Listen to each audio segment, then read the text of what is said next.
பிரம்மாவும் விஷ்ணுவும் யார் பெரியவர் என்று ஒருநாள் வாதிட்டார்கள். அப்போது சிவபெருமான் அனந்தமான தீத்தூணாக தோன்றினார்.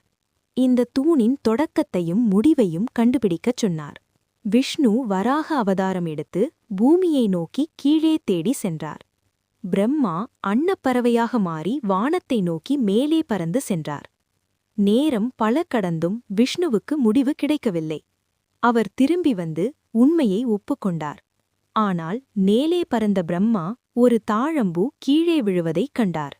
அந்த தாழம்பூவை பார்த்து நான் உச்சியை பார்த்தேன் என்று பொய் சாட்சி சொல்லுமாறு கேட்டார். தாழம்பூவும் அதற்கு ஒப்புக்கொண்டது. அப்போது சிவபெருமான் தோன்றி அந்த பொய்யை வெளிப்படுத்தினார். பொய் சொன்னதால் பிரம்மாவுக்கும் தாழம்பூக்கும் சிவபெருமான் சாபம் கொடுத்தார். அதனால் பிரம்மாவுக்கு பூமியில் கோயில் இருக்காது என்றும் தாழம்பூவை சிவபெருமானுக்கு பூஜையில் பயன்படுத்தக்கூடாது என்றும் சாபமளித்தார். அதனால் சிவபெருமான் அடிமுடி இல்லாதவன் என்று அழைக்கப்படுகிறார். ஓம் நமசிவாய. இந்த வீடியோ பிடித்திருந்தால் லைக் செய்யவும்.